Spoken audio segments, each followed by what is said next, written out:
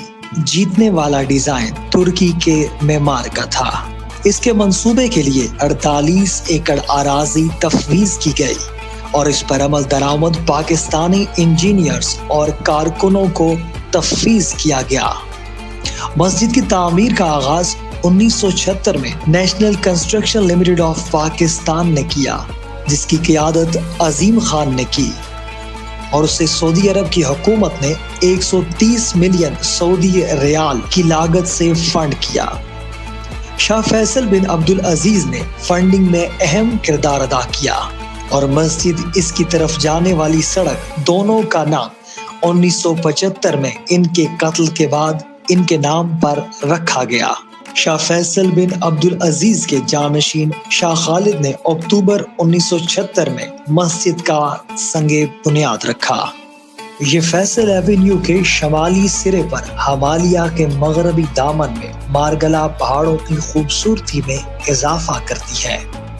یہ مسجد پاکستان میں سیاحوں کی بڑی توجہ کا مرکز ہے اور اسلامی فن تعمیر کا ایک بااثر ٹکڑا بھی۔ مسجد کی تعمیر سعودی شاہ فیصل کی جانب سے $28 ملین کی گرانٹ کے بعد شروع ہوئی۔ 1978 میں تعمیراتی معاہدے پر دستخط کیے۔ مسجد کے بارے میں بنیادی معلومات سنگ بنیاد پر لکھی گئی ہے۔ 18 جون 1988 کو پہلی نماز ادا کی گئی۔ فیصل مسجد 1986 سے 1993 تک دنیا کی سب سے بڑی مسجد تھی، جو اب بھی دنیا بھر میں صلاحیت کے لحاظ سے 5ویں بڑی مسجد ہے۔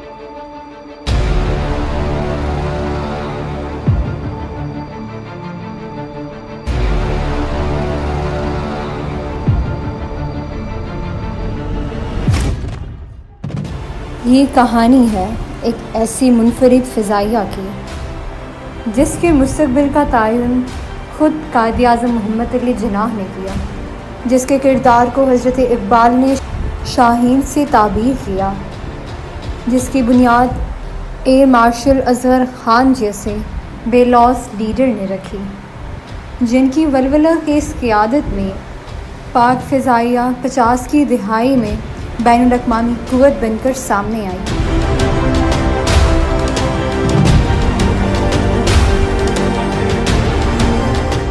انیس سو 65 کی جنگ میں مارشل نور خان کی سربراہی میں پاک فضائیہ نے اپنے سے 3 گنا دشمن کو گھٹنے ٹیکنے پر مجبور کر دیا اور قوم کے امنگوں کی ترجمان بنتے رہے۔ 1971 میں بھی برے حالات کے باوجود پاک فضائیہ کے شاہینوں نے جرت اور ولولہ کی داستان رقم کی اور پہلے سے بھی زیادہ طاقتور فورس بن کر ابھری۔ 80 کی دہائی میں طاقت کے نشے سرشار سوویت یونین نے جب پاک سرزمین پر جنگ مسلط کی تو پاک فضائیہ پھر قوم کا سرمایہ بن کر ابھرا۔ اس کے نڈر ہوا بازوں نے بغیر کسی نقصان اٹھائے اپنے سے کئی گنا بڑے دشمن کے جہاز کمال مہارت سے تباہ کیے۔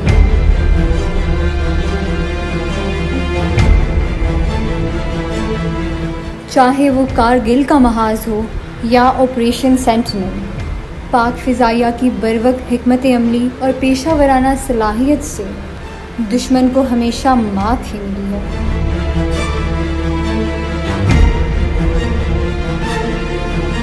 دور حاضر کی پاک فضائیہ جدید لڑاکا طیاروں، فضائی اور زمینی ریڈار سسٹم اور بہترین تربیت یافتہ ہوا بازوں اور جوانوں سے لیس ہے۔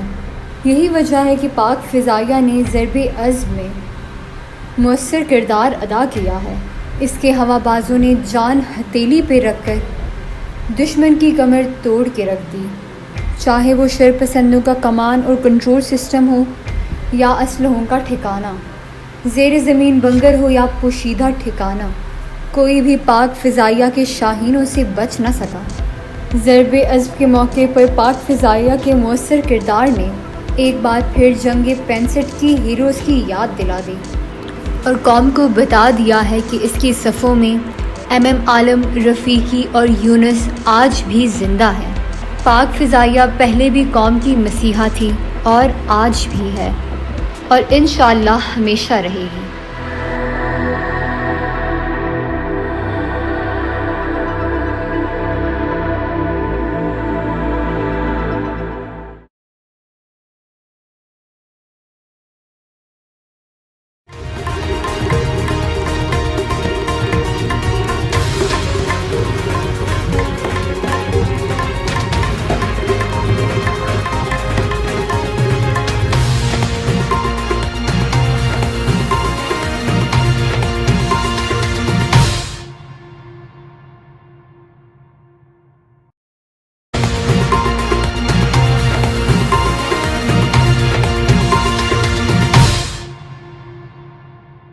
پنجاب کے وزیر اعلیٰ حمزہ شہباز قطر کے دورے کے بعد لاہور واپس پہنچ گئے۔ وزیر اعلیٰ پنجاب حمزہ شہباز اپنی والدہ سے ملاقات کے لیے قطر گئے تھے۔ ذرائع کے مطابق حمزہ شہباز عید کے دوسرے دن دوحہ گئے تھے، جہاں انہوں نے 3.5 سال بعد اپنی والدہ سے ملاقات کی۔ وزیر اعلیٰ پنجاب حمزہ شہباز قطر میں ہونے کے باوجود متحرک رہے اور صوبے کے معاملات دیکھتے اور حکام کو ہدایات کرتے رہے۔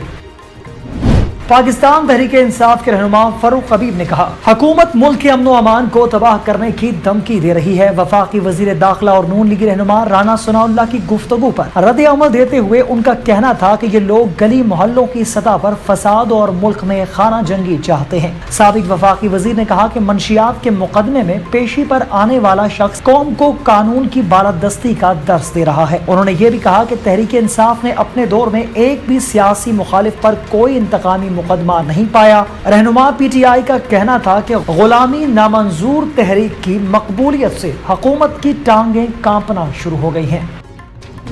پاکستان تحریک انصاف علیم خان گروپ کے سربراہ علیم خان کی جانب سے سابق وزیر اعظم کو دیا گیا مناظرے کا چیلنج فیاض الحسن چوہان نے قبول کر لیا۔ مائکرو بلاگنگ سائٹ ٹویٹر پر کیے گئے بیان میں فیاض الحسن چوہان نے کہا ہے کہ علیم خان آپ کا لیول عمران خان کے برابر کا نہیں۔ انہوں نے مزید کہا کہ میں اور آپ برابر لیول کے سیاستدان ہیں، میں آپ کا چیلنج قبول کرتا ہوں۔ وفاقی حکومت نے آئی جی موٹر وے انعام غنی کو عہدے سے ہٹا دیا۔ ایڈیشنل آئی جی خالد محمود کو آئی جی موٹر وے کا اضافی چارج دے دیا گیا۔ آئی جی موٹر وے انعام غنی کو ہٹائے جانے اور ایڈیشنل آئی جی خالد محمود کو اضافی چارج دینے کا نوٹیفیکیشن بھی جاری کر دیا گیا۔ نوٹیفیکیشن کے ذریعے انعام غنی کو اسٹیبلشمنٹ ڈویژن رپورٹ کرنے کی ہدایت کی گئی ہے۔ پیپلز پارٹی نے گورنر پنجاب کا عہدہ نہ لیتے ہوئے پنجاب میں 3 وزارتیں، 2 معاون خصوصی اور چیئرمین شپ مانگ لی ہے۔ وزیر اعلیٰ حمزہ شہباز سے پیپلز پارٹی کے وفد کی ملاقات ہوئی۔ پیپلز پارٹی کے وفد میں اسپیکر قومی اسمبلی راجہ پرویز اشرف، یوسف رضا گیلانی، قمر زمان قاہرہ، علی گیلانی اور حسن مرتضی شامل تھے۔ پیپلز پارٹی کے وفد کی جانب سے ملاقات کے دوران وزیر اعلیٰ کا منصب سنبھالنے پر حمزہ شہباز کو مبارکباد اور گلدستہ پیش کیا گیا۔ سابق وزیر اعظم عمران خان کی سابقہ اہلیہ ریحام خان کو وزیر داخلہ رانا ثناءاللہ کے حوالے سے شیئر کی گئی پوسٹ پسند آ گئی۔ ریحام خان کی جانب سے جاری کی گئی تصویر میں رانا ثناءاللہ کو ڈاکٹر کے گاؤن پہنے اور اسٹیتھوسکوپ گلے میں ڈالے دیکھا جا سکتا ہے۔ ریحام خان نے اس پوسٹ کے ساتھ لکھا ہے، مجھے یہ پوسٹ بہت پسند آئی ہے، کس نے بنائی ہے؟ پاکستان مسلم لیگ نون کی نائب صدر مریم نواز نے گزشتہ روز فتح جنگ میں کیے گئے جلسے کے دوران اپنے ننھے فین سے بھی ملاقات کی۔ مریم نواز کی فتح جنگ کے جلسہ آگاہ میں ایک معصوم فین سے ملاقات کی تصویر لیگی رہنما ثانیہ عاشق کی جانب سے اپنے ٹویٹر اکاؤنٹ پر شیئر کی گئی ہے۔ ثانیہ عاشق کا ان تصویروں کے کیپشن میں بتانا ہے کہ یہ چھوٹا سا بچہ مریم نواز کے ساتھ سیلفی بنوانے کے لیے سٹیج پر آیا تھا۔ بچے نے مریم نواز سے کہا کہ وہ نواز شریف سے محبت محبت کرتا ہے۔ ان تصویروں میں دیکھا جا سکتا ہے کہ مریم نواز ایک تصویر میں خوشگوار موڈ میں غور سے بچے کی بات سن رہی ہیں اور دوسری تصویر میں انہوں نے بچے کے سر پر دستے شفقت رکھا ہے۔ واضح رہے کہ گزشتہ روز مریم نواز کی جانب سے فتح جنگ میں کامیاب جلسہ کیا گیا تھا۔ مریم نواز کا جلسے سے خطاب کے دوران کہنا تھا کہ بے فیض ہوتے ہیں عمران خان کی حکومت دھڑم سے گر گئی، عمران خان کے نیچے سے کرسی کھسکی ہے تو اوپر سے دماغ ہل گیا ہے، یہ ہر روز ایک نیا جھوٹ بولتا ہے۔ خبر نامے میں اب کچھ خبریں شامل کریں گے۔ عالمی منظر نامے سے آپ کو بتاتے چلیں کہ برطانیہ کے بلدیاتی انتخابات میں حکمران جماعت کو بڑا جھٹکا لگا ہے۔ برطانیہ کے بلدیاتی انتخابات میں کنزرویٹو پارٹی سینکڑوں نشستوں سے محروم ہو گئی، جبکہ لبرل ڈیموکریٹکس کی سیٹوں میں اضافہ ہوا ہے۔ برمنگھم میں لیبر پارٹی کی اکثریت برقرار ہے اور بریڈ فورڈ میں بھی لیبر پارٹی نے میدان مار لیا ہے۔ اسکاٹ لینڈ میں انس سرور کی قیادت میں لیبر تیسرے سے دوسرے نمبر پر آ گئی ہے، جبکہ برطانیہ بھر میں کئی خواتین سمیت سینکڑوں پاکستانی بھی کونسلر منتخب ہو گئے ہیں۔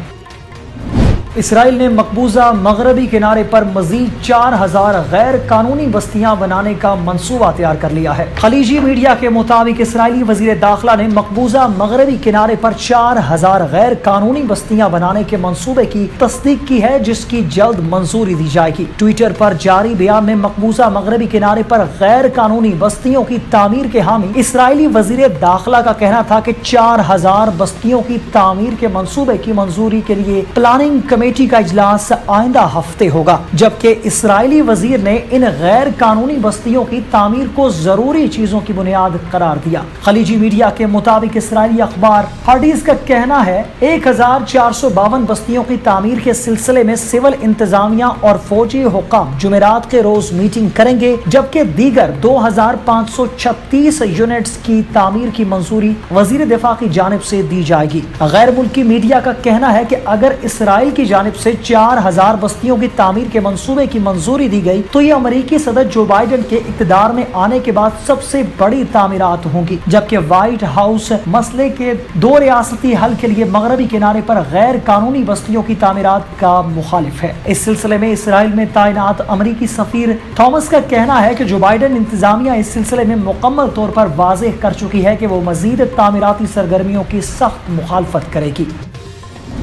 برطانوی خبر رساں ایجنسی رائٹرز کے مطابق سری لنکا میں صدر کے استعفے کے لیے احتجاج زور پکڑنے لگا ہے۔ احتجاج کنٹرول کرنے کے لیے گوتابایا نے ملک میں ایمرجنسی نافذ کر دی۔ خبر رساں ایجنسی کے مطابق ایمرجنسی کے تحت سیکیورٹی فورسز کو غیر معمولی اختیارات حاصل ہو گئے ہیں۔ اس کے علاوہ تازہ ترین ایمرجنسی نافذ کرنے کی مزید تفصیلات ابھی تک منظر عام پر نہیں لائی گئی، لیکن پچھلی ایمرجنسی نے صدر کو فوج کی تعیناتی، شہریوں کو بغیر کسی الزام کے حراست میں لینے اور احتجاج کو ختم کرنے کے اختیارات دیے تھے۔ اس سے قبل جمعے کے روز صدر مخالف احتجاج کے دوران طالب علموں نے پارلیمنٹ میں گھسنے کی کوشش کی، تاہم مظاہرین کو منتشر کرنے کے لیے پولیس نے آنسو گیس اور پانی کی توپ کا استعمال کیا۔ رپورٹس کے مطابق سری لنکا میں 5 ہفتوں کے دوران دوسری بار ایمرجنسی کا اعلان کیا گیا ہے۔ سری لنکن صدر نے 1 اپریل کو ملک میں ایمرجنسی نافذ کی تھی، لیکن 5 دن بعد اس فیصلے کو واپس لے لیا تھا۔